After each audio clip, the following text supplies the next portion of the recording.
Can you get my tank moving or not?" The young man looked trapped, eyes jumping between the screen and the dead machine.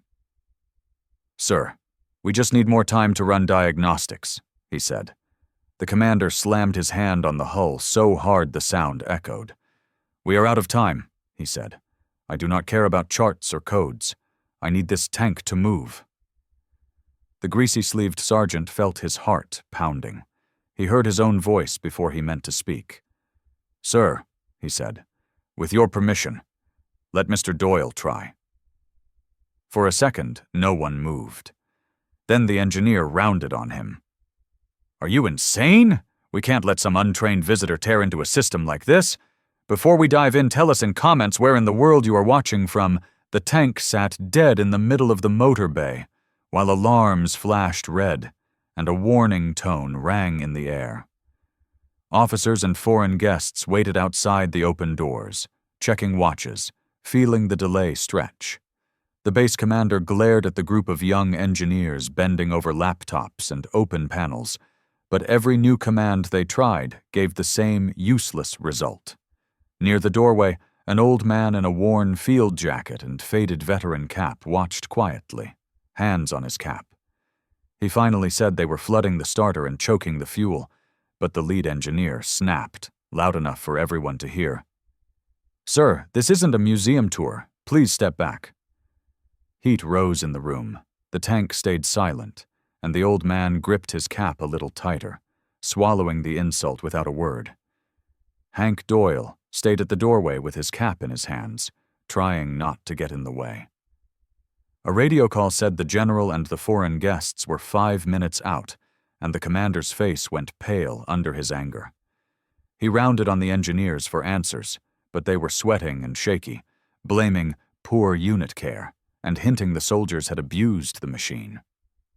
The young crew stood in a stiff line, jaws tight, shoulders square, taking the blame without a word. One sergeant with grease on his sleeves tried to suggest a simple priming trick. The lead engineer did not even let him finish. "Save the campfire stories for the barracks," he snapped. Then he turned on Hank. "And you," he said, loud enough for everyone to hear, "please go sit down somewhere. This is not a history lesson. You'll only confuse my men." Hank stood there in the shadow of the tool bench, the sting of those words sitting in his chest like a stone. No one had laughed, but the way the engineer said old-timer made him feel like he did not belong in the very kind of room where he had spent most of his life. His mind slipped back to a different bay years ago, roof shaking with distant blasts, lights flickering while a younger Hank crawled under a smoking tank. Back then, scared boys had waited for him, helmets tilted, asking if the engine would live. He had found a split fuel line, wrapped it with tape and wire, shouted for them to crank it, and when the engine roared awake, that tank rolled out and pulled men away from fire instead of leaving them there. The memory faded, and the harsh white lights of the present pushed in again. This new tank still sat dead. These new faces still did not trust him, not even now. Hank took a slow breath and stepped towards the hull once more. Before he could speak, the engineer snapped. "I said stay back. Touch anything and you're out of my bay." The engineer's warning still rang in the bay as Hank stepped back, keeping his hands clear of the hull like he had been caught doing something wrong. The crew tried another start. The tank gave the same weak whine, then fell silent, lights blinking and the smell of raw fuel growing heavier. Radios crackled about the general waiting outside, but inside the motor bay everyone held their breath. The commander snapped, "Ask maintenance if they ever saw this fault before." And a nearby specialist grabbed the phone and repeated the question, adding, "We've got a Mr. Doyle here too, but he's just watching." The name carried down the line. The young sergeant with grease on his sleeves heard it and froze. Doyle. In class, the battalion sergeant major had told a story about a tank saved on a burning road by a crew chief named Doyle, and how they had named a field fix after him. The sergeant stepped closer and asked, low, "Sir, Did you serve in the desert with 4th Armor?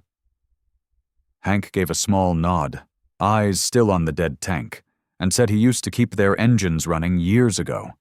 He named a unit, then a narrow bridge the sergeant knew only from a training slide with black smoke in the background. The sergeant felt a jolt of recognition. This was not some random visitor. This was the man from the lesson they joked about. While his stomach flipped, a staff officer hurried in with a folder and whispered to the commander that Henry Doyle's name was on an old citation in the unit history.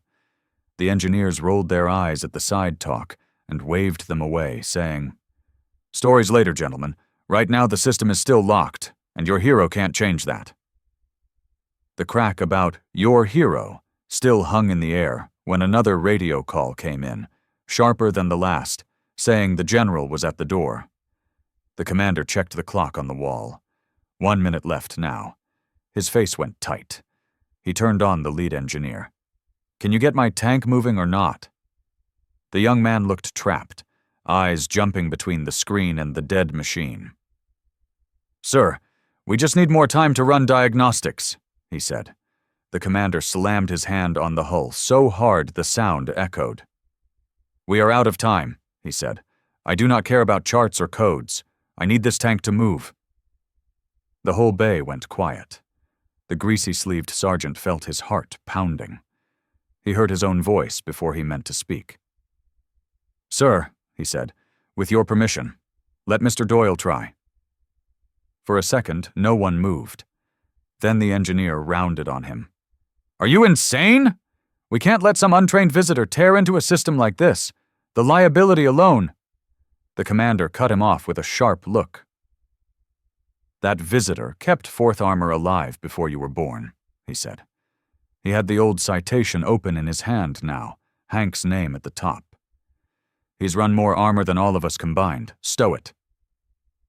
All eyes turned to Hank. He felt every stare. If he failed, he would prove them right about his age and his worth. If he did nothing, the tank and the unit would fail in front of the world. He took a breath, pulled off his cap, and stepped toward the hull. The crew made space. Hank climbed up slow but steady, his hands falling into old habits. "I need a wrench, a rag, and someone on the starter," he said. "No laptop, no menu." He had the crew crack a fuel line just enough to bleed pressure while he listened against the armor and had them bump the starter in short taps. The spray and smell told him what the screens had not. "Kill the automatic start," he said. "The software thinks it's saving the engine, but it's choking it. We're going to start it like a tank, not a tablet." The engineer started to argue, then stopped. "Prime it," Hank said. "Now hit it." The starter whined, the engine coughed once, twice, then caught with a deep rolling thunder that shook the bay. Outside, the general and the guests turned in surprise as the dead tank rumbled forward into the light, Hank standing in the open hatch with the wind lifting the brim of his cap. The tank still rumbled softly after the run, a low sound instead of the silence before. Heat shimmered off the exhaust as crews moved around it, rolling cables, checking tracks, voices calm instead of sharp. The general left the group of guests and did not stop at the laptops or stacks of reports. He walked straight to Hank, who stood by the hull with his cap in his hands, grease on his fingers and dust on his jacket. The general called him by his full name, thanked him for one more save for the Armor Corps, and raised a crisp salute. Cameras caught the moment, but Hank looked almost shy as he returned it and said the crew had done the hard part, that he had only listened a little. A few steps away, the lead engineer stood with low shoulders, edge gone from his face. At last he came over and said he was sorry, that he had trusted software more than men, and never thought anyone could read a machine like that. Hank did not mock him or throw the insult back. He told a story about a young Hank who ignored an older sergeant and almost left a platoon stuck because of pride. Then he offered to show the engineer what he had heard, felt, and smelled in the bay, so next time he would not need a fossil to save him, and the crew watched them shake hands in quiet respect. Word spread through the unit after that handshake by the tank, and by evening the story already sounded like something from the old days, even though it had happened only hours before. The base still loved its screens and new systems, but people in the motor pool looked at the quiet corners differently now. At sunset, Hank walked slowly down the line of tanks, one hand on the steel, while younger soldiers fell in step beside him, asking simple questions about engines, fear, and staying calm when everything seemed to be falling apart. The engineer who once pushed him away now walked on the other side, listening more than he talked, taking in every plain word. The truth was clear without a sermon. Real strength was not loud, and real knowledge did not always live on a screen. It lived in scars, late nights, and years of showing up. If this story reminded viewers of a veteran, mechanic, or mentor who once kept their world running, they were urged to call them, thank them, or write their name in the comments and share the video for every quiet hero who kept the engine turning.